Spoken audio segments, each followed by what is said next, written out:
Hello, welcome. It's been a long time, my friends, since I uploaded any videos, but the good news is that I'm still alive and kicking. Yay! Ready to provide you with more shows for your uncontrollable addiction of anime. Hey man, I get it. Before we start, I just want to say a quick thank you to the guys who continue clicking on my videos. You guys are the best. I love you. Here's a potato. You already know I always got you with a potato. And if you ever need to watch more anime, please join the Discord. We got a fat list of different animes that are coming out, provided by your boy Ulti. So go ahead, don't be afraid to join the Discord. And with that out of the way, let's jump into this damn fat list.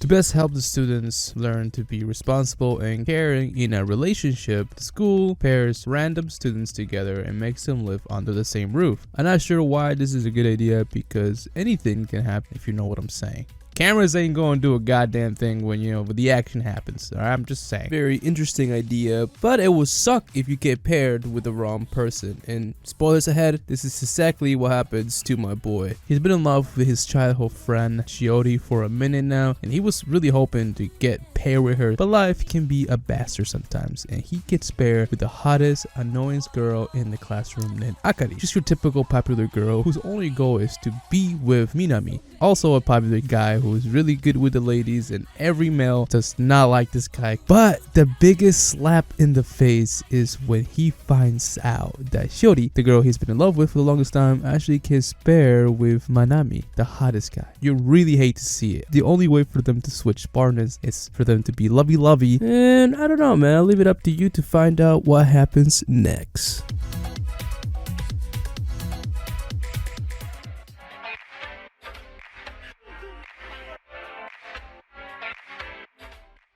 Aline has been reincarnated into her favorite atomic game, but as the main villain. Ooh, very original. In the game, she dies by the hands of the Demon King Claude, a handsome ass dude. No homo or anything, but god damn, que papi chulo. Her goal is to try to get married to the Demon King so she can live a somewhat normal life. So she decides to go straight to the demon's castle to try to seduce this man, which at first it doesn't work. Alright, my man is just like, you wanna marry me, a goddamn Demon King? You crazy, I'm TPing you back to your home. Get out of here. But she is determined to win him over. So she keeps coming back, and this dude keeps TPing her back to her home. But he's like, nah, I'm gonna win you over no matter what, because I don't wanna die. After seeing how determined she is, the Demon King decides to give her a little bit of a trial to see what kind of person she is. And if she passes the vibe check, maybe he will marry her.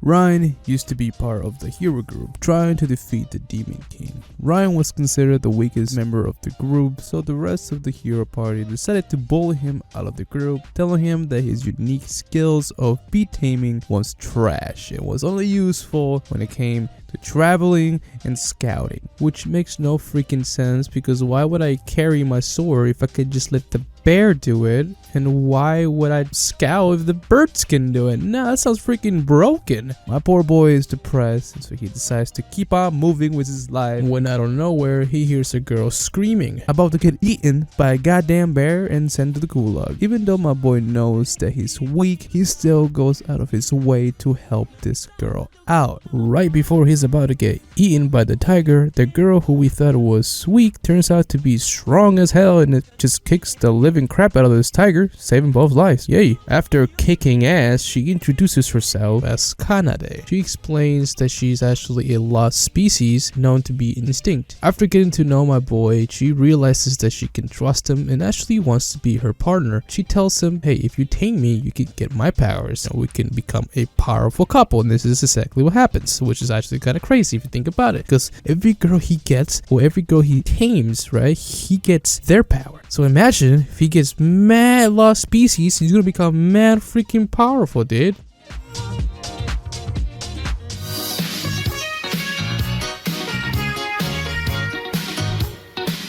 I really gotta say, Blue Lock so far is one of my favorite sport anime of this year. Not only does it have super intense drama and crazy moments like this, like damn, boy hit his head. Yoshi Isegai was moments away from scoring a crucial goal for his team. He had the choice of scoring himself or being a team player. He decides to pass the ball to his boy, but his boy got the episodes of the shaky legs and just completely misses the shot, causing him the game. You really hate to see it. The whole entire team is devastated by the fact that they just lost the game, especially Yoshi, who's left there thinking, did I do the right decision? Should I just been a little bit more greedy and just score myself, or was it the right decision to pass it to my team?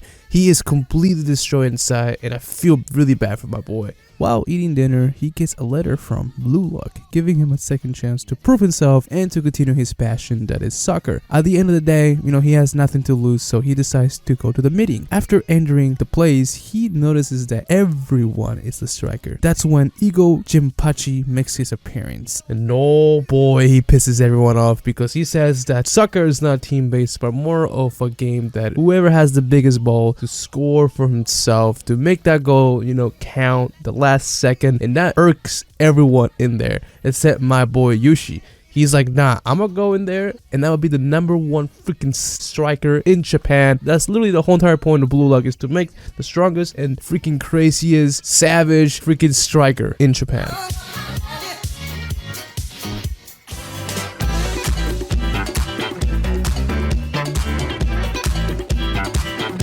Ko is your somewhat normal middle school student that for some reason is unable to understand what love is or even connect with other people. That's why he decides to drop out of school and just chill at night. Oh yeah. That's when he meets a bizarre girl named Nanakusa. She believes that people stay awake during the night because they are dissatisfied with how they spend their day and cannot rest until they fix their problems. Nanakusa promises the kid that with her services, he will finally be able to sleep. Low-key kinda weird because he's literally a kid who is still in middle school. But hey, I've been watching anime since I was a kid, so weird is pretty much a norm at this point. With nothing else to lose, Ko decides to trust her and go into a complete stranger's house, and guess what happens? He gets bitten. And he also finds out that she's a vampire. So after finding out that she's a damn vampire, she proceeds to kick him off a building, and right before he hits the ground, she grabs him, and right there music starts kicking in. The scenery is just badass, and the reason why she's doing it is because she wants to show Ko how fun the night can be and how lively it can be.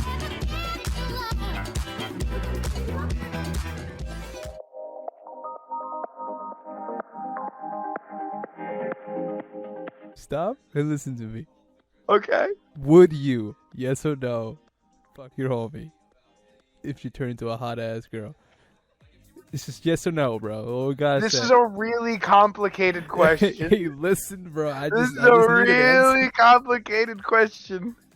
Is that a yes? I mean, I don't know what to say here, because if I say no, it's offensive. But if I say yes, there's gonna be this void in the room where Cowan's just like, bro, maybe you should not move in with me. This is weird. And I'm not trying to jeopardize that. How about you, Cowan? Now, if it were... Yeah, I'd let the homie sit. Hey, let's go! That's my boy. My boy will let it hit. Well, this is pretty much this anime. Ever since Juniku has been a kid, he's been popular with all the girls, unlike Tachibana, who struggles to get literally anyone to fall in love with him. One night, when they both are drinking, Tachibana falls to the ground and wishes to become a cute girl that everyone will simp for her no matter what, including his boy. You gotta be careful for what you wish for, because this is exactly what ends up happening to Jinjuki and Tachibana. Jinjuki decides to piss off the god and beauty because he refuses to give his boy to her. So the goddess gets really mad and just teleports them both into this fantasy world, and their goal is to defeat the Demon King, but without any clues because Jinjuki pissed her off. And to top it off, she decides to curse them. Yay! And they don't know exactly what the curse is. They speculate that they might fall in love with each other, which can make the journey a little bit complicated if they just straight out start making out with each other, which can be a little bit sus. So we don't want to talk about that. Holy damn. Watching the first episode really got me teared up, man. Park Hyun-suk is 17 years old and he's been in the bottom of the food chain because he's short and he's overweight and he's unattractive in the world where being tall, being thin, and being attractive matters. This guy gets bullied to the point that he has to move out of his old school, and it's actually really sad just watching him get bullied because I just want to step in and be like, alright, you think you're a bully guy? Maybe beat your ass up my foot, you know what I'm talking about? Like, god damn. So he transfers into a new school and he has this mentality that, you know what, this is a new school, new beginning, and he's pumping himself up to have confidence when he bumps into this girl in the city. He decides to be a little bit more confident, but that confidence is viewed as creepy by the way he smiles, even though his intentions is not to be weird, but it ends up backfiring at him, and her boyfriend decides to be, you know, a punk. He's like, why are you looking at my girl? And just straight up beats him up, and everyone, and you know, is pulling their phones. They're not doing anything to defend this poor guy. And at that moment, dude, I almost started crying, bro. I was like, dang, I'm not my boy, dude, not my boy. He is so devastated that he ends up going to his house and he sees the video and he's just like, damn, I wish I was tall, I wish I was strong, I wish I was confident. And he ends up passing out. He wakes up in his new body. The new body is big, strong, and handsome. So he's gonna use this new body to not get bullied and to hopefully make friends. Fake friends, but still friends nonetheless. Well, that's pretty much it. Thank you so much for watching the video all the way to the end. I appreciate you even more for waiting. Here's a little kiss for you. If you found something that you haven't watched and you like it, please don't hesitate to just give me a little like and recommend my channel to other people that are lost. I got you, boys. Again, don't forget to join the Discord. We got mad animes in there thanks to OT and the people who work on the Discord channel. I appreciate you, boys, and I'll see you guys on the next video if my account doesn't get hacked this time. Woo!